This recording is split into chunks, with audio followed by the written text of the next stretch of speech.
హైదరాబాద్ బౌడుప్పల్లో దారుణం జరిగింది. భార్యను ముక్కలు ముక్కలుగా నరికి అతి కిరాతకంగా హత్య చేశాడు ఓ భర్త. వికారాబాద్కు చెందిన మహేందర్ రెడ్డి, స్వాతి దంపతులు బౌడుప్పల్లో ఇంట్లో అద్దెకుంటున్నారు. మహేందర్ రెడ్డి క్యాబ్ డ్రైవర్గా పనిచేస్తున్నాడు. నిన్న రాత్రి స్వాతిని మహేందర్ రెడ్డి ముక్కలు ముక్కలుగా నరికి హత్య చేశాడు. జ్యోతి బంధువుల ఫిర్యాదులో పోలీసులు మహేందర్ రెడ్డిని అరెస్ట్ చేశారు. స్వాతి డెడ్ బాడీని గాంధీ ఆసుపత్రికి తరలించారు.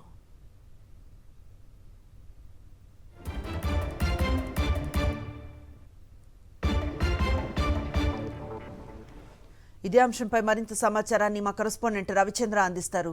రవిచంద్ర, వింటుంటేనే ఒళ్ళు గగురు పొడుస్తుంది ఈ సంఘటన. అసలేం జరిగింది? అనుశ్రీ, హైదరాబాద్లో రోజుకో దారుణం జరుగుతుంది. నిన్న రాత్రి ఇదే బోడుప్పల్లోని బాలాజీ హిల్స్ కాలనీలో ఇదే ఇంట్లో ఉంటున్నట్టుగా ఇల్లు చూపించవచ్చు. ఆ విధంగా ఇంట్లో ఉంటున్నట్టు ఒక క్యాబ్ డ్రైవర్, ఆయన పేరు మహేందర్ రెడ్డి, ఆ గతంలో స్వాతి అనేటువంటి మహిళను ప్రేమ వివాహం చేసుకున్నారు. ఆ తర్వాత ఏడాది క్రితం ఇదే నివాసంలో ఉండేది, మళ్ళీ వేకెట్ చేసి ఖాళీ చేసేసి వెళ్ళిపోయారు. మళ్ళీ ఈ మధ్య కాలంలోనే ఇక్కడికి వచ్చారు. ఇక్కడికి వచ్చి ఈ విధంగా ఇలాంటి దారుణం జరిగింది. ఇక్కడ స్థానికులు ఉన్నారు, వారిని తెలుసుకుందాం. అమ్మ, మీరు ఇదే ఇంట్లో ఉంటారా? కింద గ్రౌండ్ ఫ్లోర్లో ఉంటాను సార్. ఫస్ట్ ఫ్లోర్లో ఉంటాను. వాళ్ళు ఎప్పుడైనా గొడవ పడేదా? పడుతుండే సార్. లాస్ట్ ఇయర్ కూడా పడుతుండే. ఓనర్కి వచ్చింది, ఇద్దరికి సంజాయించింది. తర్వాత వాళ్ళు ఇక్కడ నుంచి కాల్ చేసి వెళ్ళిపోయినారు సార్. లాస్ట్ ఇయర్ వెళ్ళిపోయినారు. మళ్ళీ మొన్న 1 month అవుతుంది సార్ మళ్ళీ ఇక్కడికి వచ్చినారు ఉండడానికి. తను ప్రెగ్నెంట్ కదా, ఇక నేను కూడా తెలిసిన ఆమె కింద ఉంటా అనేసి ఇక్కడ ఉండడానికి వచ్చింది సార్. 1 month అవుతుంది వాళ్ళు వచ్చి. ప్రెగ్నెంట్ ఉన్న అమ్మాయినే చంపేసింది. 5 months సార్. ఇంకా 2 months అయితే, ఇంకా 2 days అయితే తనకి 6 months పడే. ఇక 2 దగ్గర చూపించుకుంటుండే హాస్పిటల్లో. చెప్పేదా ఇట్లా మహేందర్ రెడ్డి ఈ విధంగా ఇబ్బంది పెడుతురేమని చెప్పి? జాబ్కి వెళ్ళట్లేదక్క, ఒకరోజు వెళ్తే ఒకరోజు వెళ్ళట్లేదని చెప్పేది సార్ నాకు. ఇట్లా గొడవలు అనేది ఎక్కువ ఏం చెప్పకపోయేది. కాకపోతే తమ్ముడు ఒక రోజు వెళ్ళి కూడా వెళ్ళకపోతుండే, ఇక్కడ మ్యాట్లో కూర్చుంటే కూడా తిన్నా అది మామూలుగా మాట్లాడుకుంటుండే సార్. కానీ ఇంత అవుతుందని ఎక్స్పెక్ట్ చేయలేదు అసలు. కానీ ఇంత ఘోరంగా ఆమె చంపేస్తాడు అనేసి. కానీ మొన్న రక్షాబంధన్కి కూడా తీసుకెళ్ళమని అన్నది, కానీ తీసుకెళ్ళలేదు. తను వాళ్ళ పిన్ని వాళ్ళ ఇంటికి తీసుకెళ్ళిండు. ఆమె తమ్ముడికి రాఖీ కట్టించుకుంటే ఉండే ఆమెకి, ఇక అక్కడ తీసుకెళ్ళలేదు కాబట్టి కొంచెం వాళ్ళ పిన్ని వాళ్ళ ఇంటికి వెళ్ళి వచ్చింది. ఇంకా తీసుకెళ్ళలే ఆయన. నువ్వు ప్రెగ్నెంట్ కదా, నువ్వు వెళ్ళు, 5 months కదా సార్, నువ్వు ప్రెగ్నెంట్ ఉన్న నీకు రైట్స్ ఉంటే నువ్వు అమ్మ వాళ్ళ ఇంటికి వెళ్ళు, రాఖీ కట్టేసిరా, తమ్ముడు 2 రోజులు ఉండిరా అంటే వెళ్ళిపోతే నువ్వు మొత్తానికే వెళ్ళిపోవాలన్నాడంట మహేందర్. తనకు జ్యోతికి వెళ్ళిపోతే మొత్తానికే వెళ్ళిపో అన్నాడంట. మామూలుగా అయితే మాతో మంచిగానే, ఎక్కువ మాట్లాడకపోయేసి ఎప్పుడన్నా వాటర్ వచ్చినప్పుడు కింద ఫోన్ పట్టుకుంటుండే, మామూలుగానే మాట్లాడతాడు. వాళ్ళు ఎవరు ఆర్థిక కారణాలు ఇంకేమైనా కారణాలు అయి ఉండొచ్చు, ఏమో సరిగా పర్సనల్ ఉండొచ్చు మేబీ. కానీ మా ఇంట్లోకి వస్తే ఎక్కువ ఆమె షేరింగ్ ఏం చేసుకునేది కాదు. మామూలుగా అవి మాట్లాడుకుంటుండే సార్. మేమైతే ఇంట్లో పర్సనల్ ఎక్కువ చెప్పేది కాదు.